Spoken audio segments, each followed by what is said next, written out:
Hey, Dave, how did that game feel to be able to pull it out like that? Well, it was a huge win. I mean, that was fun. We used a lot of players. Obviously, it was just like I told them after the game. That was one of the ultimate team wins, just because the number of pitchers we used, number of position players. We had guys get hurt.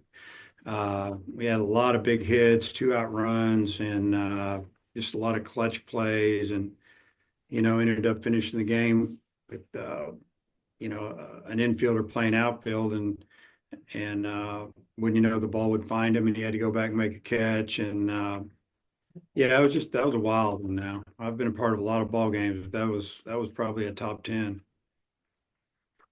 Just the way that Vahiva, swung the bat today. I mean, I guess he's been struggling a little bit this week. How happy were you to see that?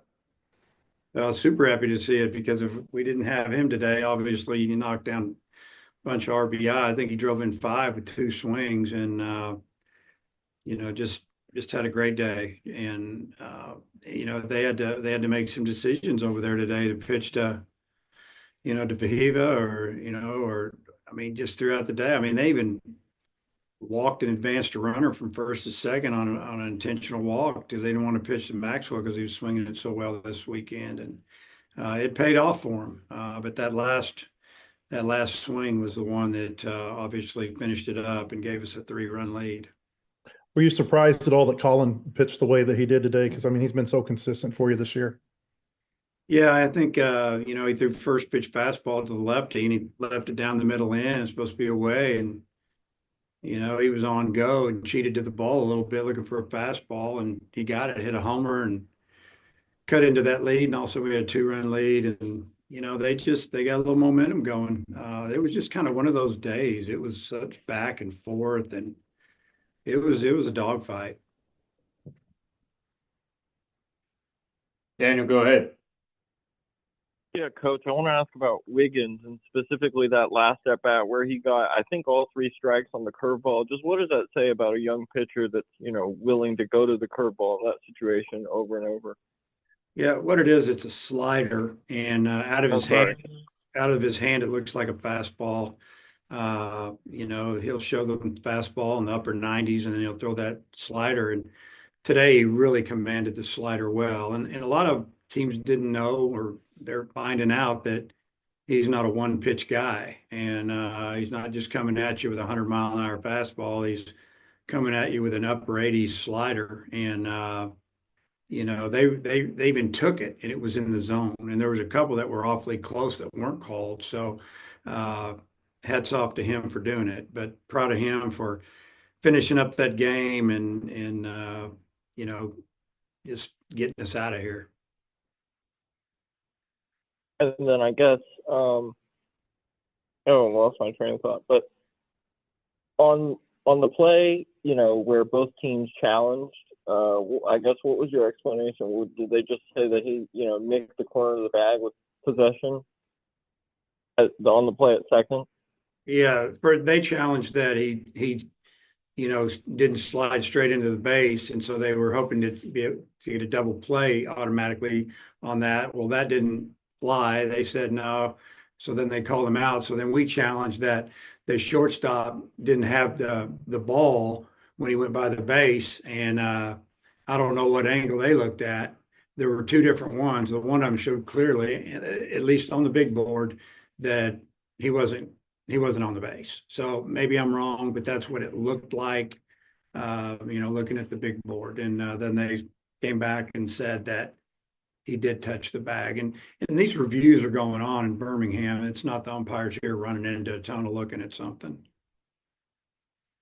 And then last one for me, did you say anything to Frazier before you sent him out for the ninth and left? I said a lot to him. I mean, what do you want to know? I said, hey, can you play outfield? And I was kind of kidding with him.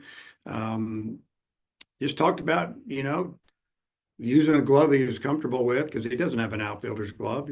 So we took his infielder's glove out there. And when a left-handed hitter sliced the ball and the wind's blowing, and he did a little three-step on the way back and got back there and caught it. It was really, it was fun to watch. I guess, did you think about anyone else at all in that situation? To what, put in the outfield? Yeah. I don't have anybody else. That was it. That, Okay. that was my outfielders are either hurt or had already been taken out of the game. Okay. Thanks, Coach. Yep. Matt, back to you. Okay. I think it may just be me and Daniel. Everybody else is covering the tournament selection show right now. How you lose the game one, you're down to your last out today. What do you think you learned about your team being able not only to come back from the series, but come back from the situation that you're in this game?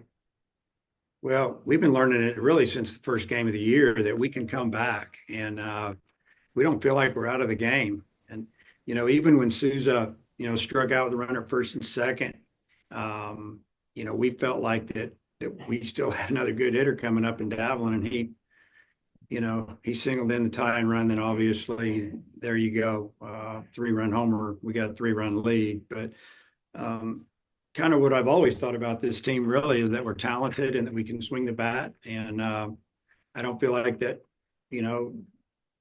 most leads that we have a shot at coming back, and felt that way all day today. What do you think about Will McIntyre and the 3 1/3 he gave you? I thought Will did a really good job, and I think he got a little bit tired there. And he threw his fastball and located it well. And they know what Will does. They were looking for his cutter a lot, and he fooled them and kept them off balance. And he gave us some innings to settle things down, to get us to like the 5th, 6th inning. And by then we'd grabbed the lead, and then it was going with some youngsters after that for the most part. And then, just big picture, how do you feel about your offense coming out of this weekend, and how do you feel about your pitching? Well, I mean, starting with the offense, I feel really good about the offense. Even on Friday's game, we got behind quick and hit a lot of balls hard, and ended up scoring, I think, 6 runs. I mean, and you look at Saturday's game, I thought we hit the ball extremely hard, and then today was no different. We just kept hitting. And as far as the pitching, up until this weekend, we've been getting good starts, and we didn't have good starts. Now, I thought Gackle did a good job recovering yesterday, and then gave us what I call a quality start, especially the way it started. But Friday and Sunday, those starts, they put us in a bind, and we got to get that straightened up. BetOnline is the world's most trusted betting platform and your #1 source for betting on all the madness. Whether you're a seasoned fan or a first-time bettor, BetOnline is your ultimate game day companion. With the largest selection of odds on everything from college basketball to a $200,000 bracket contest, BetOnline continues to be your #1 sports betting source. From every Cinderella story to every hat trick, BetOnline has you covered with odds, stats, and more for every game, every play, and every win. BetOnline, the game starts here.